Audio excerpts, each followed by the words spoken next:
Movie में हमें 2019 दिखाया गया है, जहाँ पर दिखाया जाता है कि अर्थ का बहुत बुरा हाल है। क्लाइमेट पूरी तरह चेंज हो गया है, जिसकी वजह से बहुत सारे नेचुरल डिजास्टर्स आ रहे हैं और कुछ कंट्रीज में टेम्परेचर इतना ज्यादा है कि हीट की वजह से सिर्फ 10 मिनट में ही 20 से 30 लाख लोग मारे जा चुके थे। कुछ कंट्रीज में बहुत ज्यादा सुनामी आने की वजह से लोग उसमें बहते जा रहे हैं और दूसरी जगहों पर जमीन पर इतना ज्यादा सूखापन है, जमीन इतनी ज्यादा बंजर है कि लोग पानी के बगैर मर रहे हैं। इसके अलावा बहुत सारी जगहों पर फ्लड यानी सैलाब आ गया है और ऐसा ही हाल बाकी कुछ कंट्रीज का था, यानी पूरी दुनिया का ही ऐसा हाल था। तो इस चीज का सोल्यूशन ढूंढने के लिए 27 कंट्रीज आगे आती हैं और वो अपने सबसे ज्यादा अच्छे साइंटिस्ट को भेजकर एक टीम बनाते हैं। अब उन साइंटिस्ट का एक लीडर था जो कि काफी इंटेलिजेंट था और उसका नाम जेक था। अब ये सब मिलकर एक ऐसी सैटेलाइट बनाते हैं जो जमीन के बिगड़े हुए इस इन्वायरमेंट और नेचुरल डिजास्टर्स को कंट्रोल करने की कोशिश करती है। क्लाइमेट को कंट्रोल करने वाली इस मेन सैटेलाइट का नाम डच बॉय रखा जाता है और ये एक काफी बड़ी सैटेलाइट थी जो कि अर्थ के अराउंड एग्जिस्ट करती थी और फिर देखते ही देखते वो अर्थ की बैड कंडीशन को कंट्रोल करने लगती है। अब जो डच बॉय था वो मेन सैटेलाइट था। अब इतनी सारी कंट्रीज हैं दुनिया में, तो हर एक को अपना क्लाइमेट कंट्रोल करने के लिए अलग अलग सैटेलाइट की जरूरत थी। इसीलिए डच बॉय के थ्रू हर कंट्री को एक एक सैटेलाइट दिया जाता है, जिससे हर कंट्री का सैटेलाइट अपने अपने कंट्री के क्लाइमेट को कंट्रोल करेगा। अब जमीन के ऊपर उन सारे सैटेलाइट्स का एक जाल बन जाता है। अब डच बॉय को बनाने वाला, उसे कंट्रोल करने वाला कोई और नहीं बल्कि उन साइंटिस्ट का लीडर जेक था। अब क्योंकि जेक यूएस से बिलोंग करता था, इसीलिए डच बॉय का पूरा कंट्रोल यूएस गवर्नमेंट लेना चाहती थी, लेकिन जेक इस बात के लिए एग्री नहीं होता, तो इसीलिए वो अपना अप्रूवल नहीं देता। इसीलिए अब यूएस गवर्नमेंट उसी के अगेंस्ट चार्जेस लगा देती है। इसके बाद उसे जॉब से निकाल दिया जाता है और उसके बाद यूएस गवर्नमेंट डच बॉय को अपने कंट्रोल में कर लेती है और इसमें गवर्नमेंट का साथ कोई और नहीं बल्कि जेक का अपना भाई मैक्स देता है और वो खुद ही डच बॉय को मैनेज भी कर रहा था। यानी इसका मतलब ये है कि जेक के भाई ने ही उसे धोखा दिया था। इन बातों की वजह से जेक को काफी बुरा लगता है और उसे काफी गुस्सा आता है इसलिए। लेकिन उसकी फैमिली भी अब उससे दूर थी। उसकी एक बेटी थी जो कि उसे सिर्फ वीकेंड पर ही मिला करती थी। इसके बाद इस बात को 3 साल गुजर जाते हैं। इन 3 सालों के दौरान अर्थ का एनवायरमेंट, क्लाइमेट बिल्कुल सेफ रहता है, स्टेबल रहता है। लेकिन तभी हमें अफगानिस्तान का एक गाँव दिखाया जाता है जो कि एक डेजर्ट में था। लेकिन तभी अचानक से उस गाँव का टेम्परेचर इतना ज्यादा गिर जाता है कि वो पूरा गाँव ही फ्रीज हो जाता है। लोग फ्रीज होने लगते हैं, बर्फ जमने लगती है वहाँ पर, जिसकी वजह से गाँव के सारे लोग मारे जाते हैं। अब ये बात जानने के बाद यूएस प्रेसिडेंट और कुछ मेन लोगों की मीटिंग होती है, जहाँ पर उन्हें डाउट होता है कि शायद डच बॉय में खराबी होने की वजह से ही वो पूरा गाँव फ्रीज हो गया है। लेकिन अब किसी भी तरह करके उन्हें ये बात छुपानी थी। लेकिन जेक का भाई मैक्स कहता है कि हमें ये बात छुपाने की बजाय डच बॉय को रिपेयर करना चाहिए और इस मिशन के लिए हमें जेक की हेल्प चाहिए होगी, क्योंकि वो अकेला ही डच बॉय को बनाने वाला था। अब मैक्स के कहने पर जेक पहले तो उसे साफ साफ इनकार कर देता है, लेकिन फिर मैक्स यहाँ पर एक ट्रिक करता है। वो कहता है कि डच बॉय को तुमने बनाया है ना, लो अब उसमें खराबी आ गई है, इसीलिए अब किसी भी तरह करके तुम्हें ही उसे रिपेयर करना होगा। लेकिन जेक को यकीन था कि उसने ऐसी परफेक्ट और स्ट्रॉन्ग चीज बनाई है जिसका खराब होना इम्पॉसिबल था। लेकिन फिर भी वो डच बॉय को चेक करने के लिए एग्री हो ही जाता है। इसके बाद हमें इंटरनेशनल स्पेस स्टेशन दिखाया जाता है और ये वो जगह थी जहाँ पर डच बॉय और बाकी सैटेलाइट्स को कंट्रोल किया जाता था और यहाँ पर अफगानिस्तान की पुरानी सैटेलाइट को निकाल कर नई लगाई जाती है। अब जेक एक हफ्ते के बाद वहाँ पर आने वाला था। जब अफगानिस्तान की पुरानी सैटेलाइट आती है तो एक साइंटिस्ट उसका सारा डाटा ले लेता है और जाकर उसे चुपके से अपने लॉकर में रख देता है। लेकिन जब वो आगे जा रहा होता है तब अचानक से उस एरिया की सारी विंडोज ओपन हो जाती हैं, जिससे वो साइंटिस्ट डीप स्पेस में खींचा चला जाता है, यानी कोई जानबूझकर उसे मार देता है। इसके बाद हमें हांगकांग का सीन दिखाया जाता है, जहाँ पर क्लाइमेट कंट्रोल के हेडक्वार्टर में हम एक आदमी को देखते हैं और ये आदमी हांगकांग की सैटेलाइट का हेड था। फिर एक दिन वो स्टोर से खाने का सामान लेने जाता है, तभी अंडे उसके हाथ से गिर जाते हैं और तभी वो नोटिस करता है कि वो अंडे गिरते ही फ्राई हो रहे हैं और फिर देखते ही देखते वहाँ पर अर्थक्वेक आने लगता है, यानी जलजला आने लगता है। जमीन फटने लगती है और आग उगलने लगती है, बिल्कुल किसी लावा की तरह।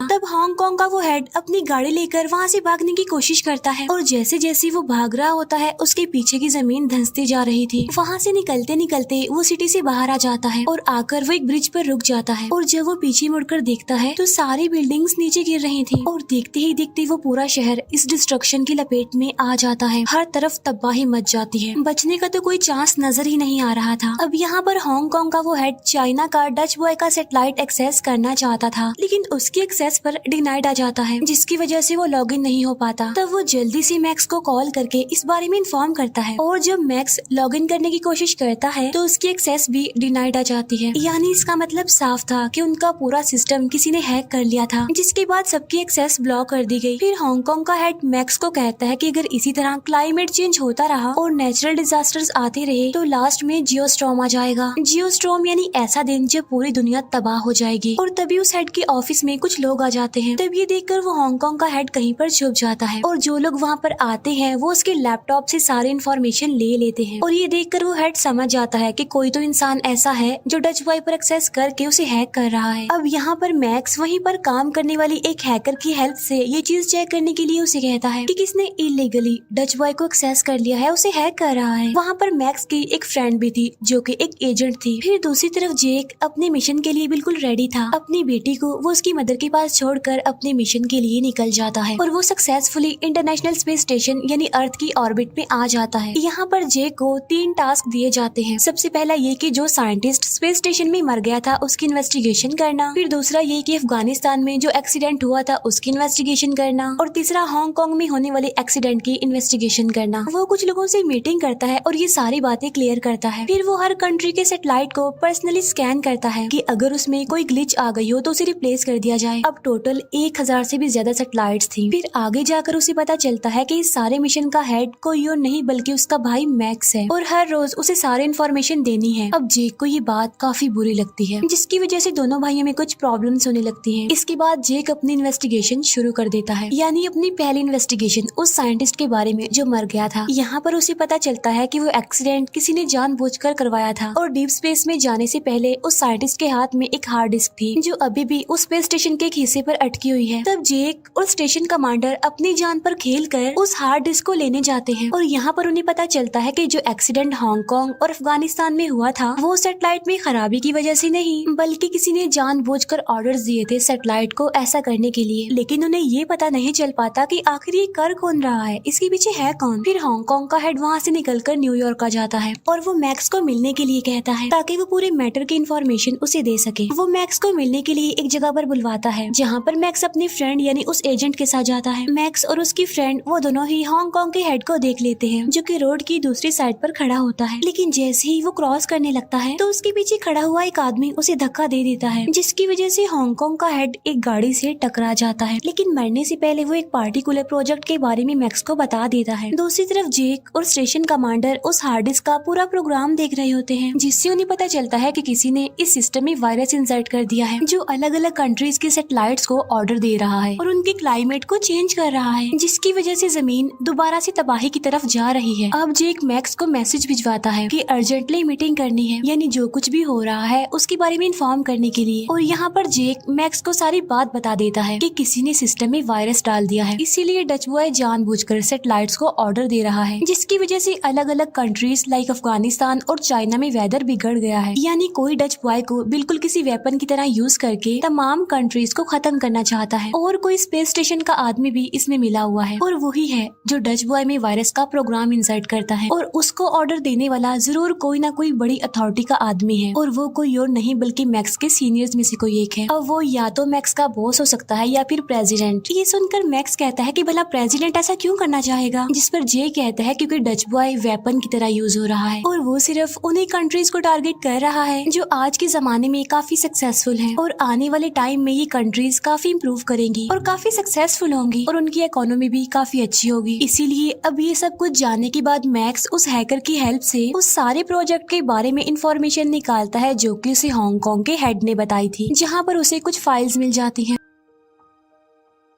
और जो कुछ उसे जेक ने बताया था उसे मिलता जुलता कुछ डाटा उस प्रोजेक्ट में रिसीव होता है कि कैसे सक्सेसफुल डेवलप्ड और इकोनॉमिकल कंट्रीज को डिस्ट्रॉय करना है। अब क्योंकि ये प्रोजेक्ट काफी टॉप सीक्रेट था तो इसीलिए कोई काफी बड़ी अथॉरिटी का आदमी ही इसे बड़े लेवल पर ऑपरेट कर सकता है। अब यहाँ पर मैक्स को प्रेसिडेंट पर शक होता है। अब प्रेसिडेंट पब्लिक गैदरिंग के लिए जा रहे थे और मैक्स भी उनके साथ चला जाता है। दूसरी तरफ बताया जाता है कि टोक्यो में काफी बड़ा हेल स्टॉर्म आ गया है, बड़े बड़े पत्थरों की तरह बर्फ नीचे गिर रही है, जिसकी वजह से बहुत बहुत सारे लोग मारे जा चुके हैं और पूरी सिटी में तबाही भी बहुत ज्यादा हो गई है। फिर दूसरी तरफ ब्राजील का टेम्परेचर आहिस्ता आहिस्ता इतना ज्यादा कम होने लगता है कि देखते ही देखते पूरा समंदर फ्रीज हो जाता है और वहाँ पर एंजॉय करने जितने भी लोग आए होते हैं वो भी सारे फ्रीज हो जाते हैं, यानी बर्फ बन जाते हैं। और ये सब कुछ डच बॉय सैटेलाइट की वजह से ही हो रहा था, क्योंकि वो वायरस से इन्फेक्टेड जो था और वही बाकी सैटेलाइट्स को कमांड कर रहा था, इंस्ट्रक्शंस दे रहा था। अब देखते ही देखते पूरा डच बॉय इस वायरस की लपेट में आ जाता है, जिसकी वजह से सारे सैटेलाइट्स भी इन्फेक्ट होने लगते हैं। और बाद में पूरा सिस्टम खराब होने के बाद जियोस्टॉर्म का अलर्ट आने लगता है कि आने वाले 1.5 घंटे में पूरी दुनिया तबाह होने वाली है। लेकिन अगर इससे बचना है तो डच बॉय सैटेलाइट को रिस्टार्ट करना होगा, जिसकी वजह से उसका पूरा प्रोग्राम रीसेट हो जाएगा, जिससे सिस्टम खुद को रिपेयर करेगा और वायरस को खत्म कर देगा। लेकिन सिस्टम को रिस्टार्ट करने के लिए प्रेसिडेंट की बायोमेट्रिक एक्सेस चाहिए होगी। अब ये सारी बातें जेक मैक्स को बताता है। तब ये सुनकर मैक्स को काफी गुस्सा आता है कि प्रेसिडेंट आखिर ऐसा कैसे कर सकता है। तो इसीलिए वो प्लान बनाने लगता है कि आखिर कैसे प्रेसिडेंट की बायोमेट्रिक एक्सेस ली जाए। तब मैक्स को परेशान देखकर उसका बॉस उससे पूछता है कि क्या हुआ, इतने परेशान क्यों लग रहे हो। तो यहाँ पर मैक्स अपने बॉस को सारी बात बता देता है कि शायद प्रेसिडेंट का ही हाथ है डेवलप्ड कंट्रीज को तबाह करने का। अब ये सुनकर उसका बॉस पूछता है कि तुम्हें कैसे पता उस पार्टिकुलर प्रोजेक्ट का। अब ये बात सुनकर मैक्स काफी हैरान रह जाता है, क्योंकि उसने प्रोजेक्ट की तो बात ही नहीं की थी। और इसीलिए मैक्स समझ जाता है कि चाहे इसमें प्रेसिडेंट का हाथ हो या ना हो, लेकिन मेरे बॉस का हाथ जरूर है। अब उसका बॉस उसे मारने के लिए जाता है, लेकिन मैक्स वहाँ से बचकर भाग जाता है और वो अपनी फ्रेंड यानी उस एजेंट को सारी बात बता देता है। अब क्योंकि वो लड़की एक एजेंट थी तो प्रेसिडेंट की प्रोटेक्शन की रिस्पॉन्सिबिलिटी उसकी थी, इसीलिए वो जानबूझकर पब्लिक प्लेस में फायरिंग करती है, जिसकी वजह से प्रेसिडेंट को लेकर जाना पड़ता है। वो प्रेसिडेंट की बाकी गार्ड्स को भी मार देती है और उसे अपने साथ एक गाड़ी में ले जाती है और उस गाड़ी में मैक्स भी था, जहाँ पर मैक्स उस प्रेसिडेंट को सारी रियलिटी बता देता है। लेकिन तभी मैक्स के बॉस के कुछ लोग वहाँ पर आकर उनकी गाड़ी का पीछा करने लगते हैं और उन पर बहुत ज्यादा फायरिंग करने लगते हैं। और तभी यहाँ का वेदर भी अचानक से चेंज होने लगता है, यानी खराब होने लगता है और यहाँ पर भी काफी अर्थक्वेक आ रहे थे। अब जेक ने डच बॉय को इस तरह से सेटअप किया हुआ था कि अगर जियोस्टॉर्म का अलर्ट आए तो ये पूरी सैटेलाइट अपने आप से ही सेल्फ डिस्ट्रक्ट हो जाए, ताकि ये जमीन पर आकर ना गिरे। अब इसी सेल्फ डिस्ट्रक्शन की वजह से वो स्टेशन भी तबाह होने वाला था। अब उस साइंटिस्ट के पास सिर्फ कुछ मिनट ही बचे थे वहाँ से एस्केप करने के लिए। जेक सबको ऑर्डर देता है कि वो शटल में बैठकर वहाँ से चले जाएं। और यहाँ पर जेक को उस आदमी के बारे में पता चल जाता है कि किसने डच बॉय में वायरस को इंसर्ट किया था। असल में ये उन्हीं की टीम का एक मेंबर था जो कि स्टेशन कमांडर था, और ऐसा करने के लिए उसे बहुत सारे पैसे मिले थे। यहाँ पर जेक और उसके बीच काफी फाइट होती है, जिसमें बाय मिस्टेक वो स्टेशन कमांडर एक बटन प्रेस कर देता है, जिसकी वजह से स्पेस स्टेशन की इस सेक्शन की विंडोज खुल जाती हैं, जिससे वो लड़का डीप स्पेस में चला जाता है। अब यहाँ पर जेक भी बाहर जाने ही वाला होता है कि तभी वहाँ पर उसके साथी यानी स्टेशन कमांडर आकर उसे बचा लेती है। Dutch boy out of control हो जाता है, जिसकी वजह से पूरी दुनिया में तबाही होने लगती है और इस तबाही में सुनामी आ गया था। मुंबई में काफी बड़ा तूफान आ जाता है। मीनवाइल मैक्सिको में हीट वेव आ जाती है। वो सारे साइंटिस्ट शटल में बैठकर जमीन पर आने वाले थे, लेकिन जेक जो कि जाने के लिए तैयार नहीं था, तब स्टेशन कमांडर वहाँ पर आकर उसकी हेल्प करती है। दूसरी तरफ मैक्स और उसके बॉस की लड़ाई में प्रेसिडेंट की वजह से मैक्स का बॉस पकड़ा जाता है और यहाँ पर वो सारी बात रिवील करता है कि आखिर उसने ऐसा क्यों किया। वो बताता है कि मैं प्रेसिडेंट बनना चाहता था, क्योंकि इस पूरे एक्सीडेंट की रिस्पॉन्सिबिलिटी प्रेसिडेंट पर आती, जिसकी वजह से प्रेसिडेंट को निकाल दिया जाता और उसकी जगह मैं प्रेसिडेंट बन जाता। इसके बाद उसे अरेस्ट कर लिया जाता है। इसके बाद जो प्रेसिडेंट थे वो अपने बायोमेट्रिक से डच बॉय को रिस्टार्ट कर देते हैं। रिस्टार्ट होने के बाद सिस्टम उस वायरस को डिस्ट्रॉय कर देता है, जिसकी वजह से देखते ही देखते सारी सिचुएशन ठीक होने लगती है और जितनी भी नेचुरल डिजास्टर्स हो रही थी वो अपने आप से ही बंद हो जाती हैं। लेकिन उनका स्पेस स्टेशन अभी डिस्ट्रॉय होने वाला था, जिसमें अभी तक जेक और वो स्टेशन कमांडर थे, वो एक पुराने सैटेलाइट में छुप जाते हैं। इसके बाद पूरा स्टेशन डिस्ट्रॉय हो जाता है और अब वो डीप स्पेस में जाने लगते हैं। उन्हें कुछ पता नहीं था कि वो कहाँ पर लैंड करेंगे, जमीन पर पहुँचेंगे भी या फिर नहीं। लेकिन तभी उनका एक साइंटिस्ट वापिस आता है और वो उनके सैटेलाइट को अपने स्पेसशिप से अटैच कर देता है और उन दोनों को सही सलामत बचा लेता है और अब ये दोनों सक्सेसफुली जमीन पर आ जाते हैं। इसके बाद एक और स्पेस स्टेशन बनाया जाता है, जिसका इंचार्ज जेक को बनाया जाता है और उसे उसकी जॉब भी वापस दे दी जाती है।